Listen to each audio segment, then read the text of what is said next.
Namaskar.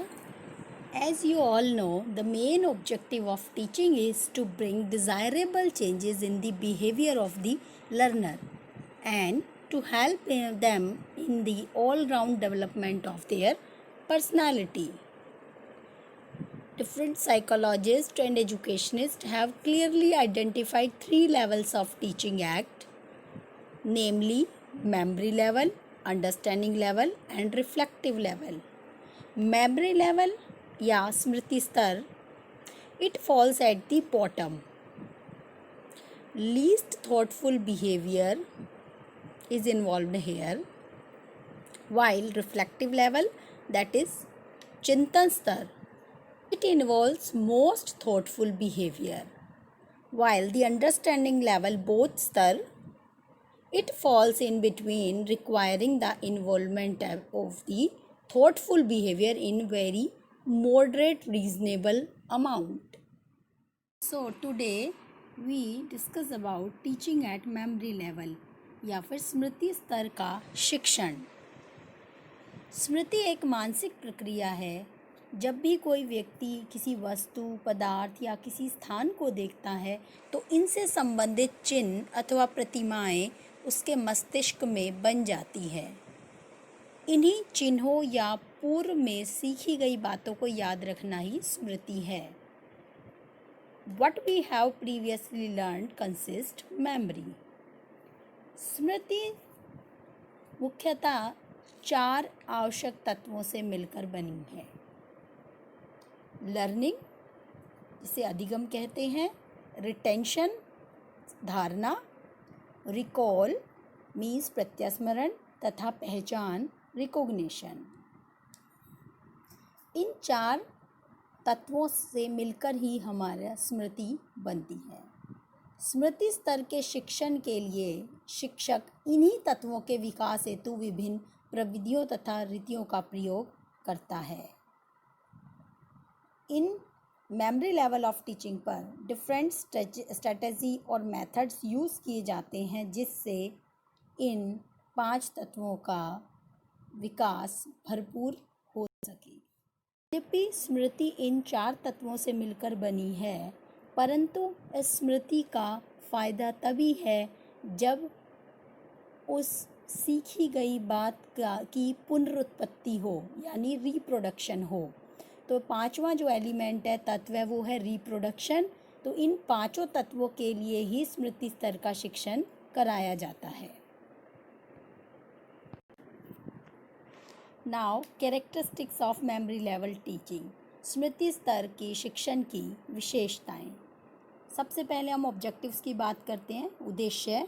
तो इस स्तर पर ज्ञान अर्जित करने के उद्देश्य की पूर्ति के लिए सिर्फ रोट लर्निंग, क्रैमिंग या जिसे रटना कहा जाता है, वो उसी का सहारा लिया जाता है. नेक्स्ट, अगर हम सब्जेक्ट मैटर और प्रेजेंटेशन की बात करें तो इस स्तर का जो शिक्षण होता है वो बहुत ही विषय केंद्रित होता है. सब्जेक्ट मैटर को एक स्पेसिफाइड फॉर्म में फिक्स्ड ऑर्डर में प्रेजेंट किया जाता है, प्रस्तुत किया जाता है विद्यार्थियों के सामने, ताकि फिक्स्ड ऑर्डर इसलिए ताकि प्रॉपर रिटेंशन और इजीली रिकॉल हो सके. Next characteristics is role of the teacher. Because this method is this level of teaching is teacher centered, so role of teacher is authoritarian and dominant role. means शिक्षक का स्थान प्रमुख होता है और छात्र का स्थान यहाँ गौण होता है. शिक्षक एक तानाशाह की भांति होता है. वह छात्रों की रुचियों, क्षमताओं और योग्यताओं का ध्यान रखे बिना सूचनाओं को उनके मस्तिष्क में भरने की कोशिश करता है. So role of the learner is quite passive role. Means छात्र का स्थान यहाँ गौण होता है. नेक्स्ट कैरेक्टरिस्टिक्स है मोटिवेशन नेचर. जो हम बात करते हैं अभिप्रेरणा की, तो यहाँ छात्र जो है वो किसी पनिशमेंट के डर से, फेल होने के डर से पढ़ाई करता है. तो यहाँ जो अभिप्रेरणा का स्रोत है वो पूरी तरह से बाह्य होता है. Teaching methods, there are a lot of teacher centered method which are applicable here. These methods are non-psychological too because these are not child-centered. Textbook method, lecture method, deductive method, these all methods. Evaluation devices, मूल्यांकन की जो प्रक्रिया है जिसका यहाँ मूल्यांकन की प्रविधियों का प्रयोग किया जाता है वो है निबंधात्मक प्रश्न, लघुत्तरात्मक प्रश्न, परंतु वस्तुनिष्ठ प्रश्न भी होते हैं, परंतु इनका निर्माण इस तरीके से किया जाता है, इस उद्देश्य के लिए किया जाता है कि छात्रों ने जो भी सीखा है उनकी जो रटने की क्षमता है उसका मूल्यांकन किया जा सके कि उन्होंने जो मेमोराइज किया है उस मटेरियल को एग्जैक्टली हूबहू प्रस्तुत कर पाने में सक्षम है या नहीं।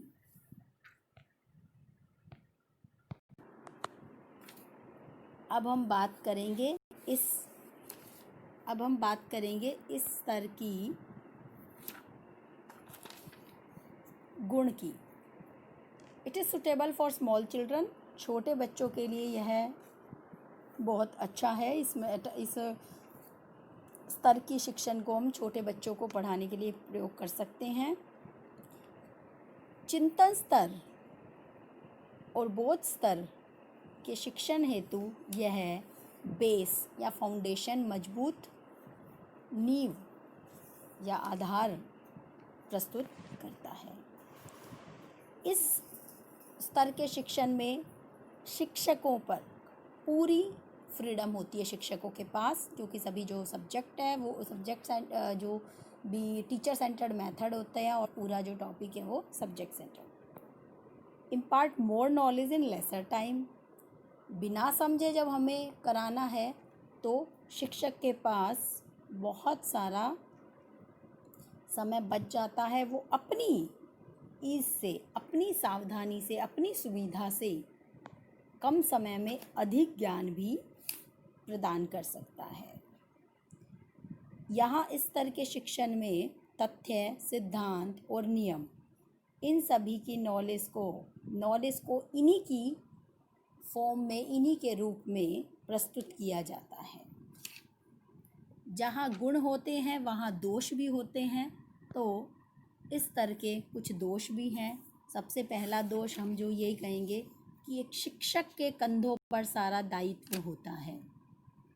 दूसरा दोष इसका यही है कि इसमें इंट्रिंसिक मोटिवेशन की कमी है, बच्चा सेल्फ स्टडी के लिए प्रेरित नहीं होता। इसके साथ साथ अंडरस्टैंडिंग, थिंकिंग, रीजनिंग और जितनी भी हायर ऑर्डर की कॉग्निटिव एबिलिटीज़ हैं उन सभी के विकास के लिए यहाँ पर कोई स्थान नहीं है। इसके साथ साथ बच्चा यहाँ पर क्रैमिंग करता है, पढ़ता है, स्पून फीडिंग होती है, तो जो उसने सीखा है उसके प्रैक्टिकल नॉलेज भी नहीं होती। केवल रटकर किसी भी विद्यार्थी का व्यक्तित्व विकास नहीं किया जा सकता। तो यहाँ यह इस स्तर के शिक्षण का मुख्य दोष है कि total personality development of a learner is lacking here. तो at the end we can say that a teacher should use the footboard of memory level teaching for jumping to the height of understanding and reflective level of teaching।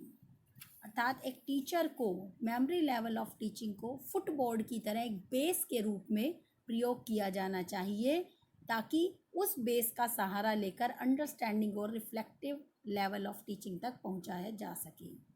और एक teacher ही ये काम कर सकता है कि वो इस लेवल की टीचिंग के जितनी भी कमियां हैं उन्हें कम करके उसे और ज़्यादा मीनिंगफुल बनाकर लर्नर के सामने प्रस्तुत करें। It is all about memory level of teaching.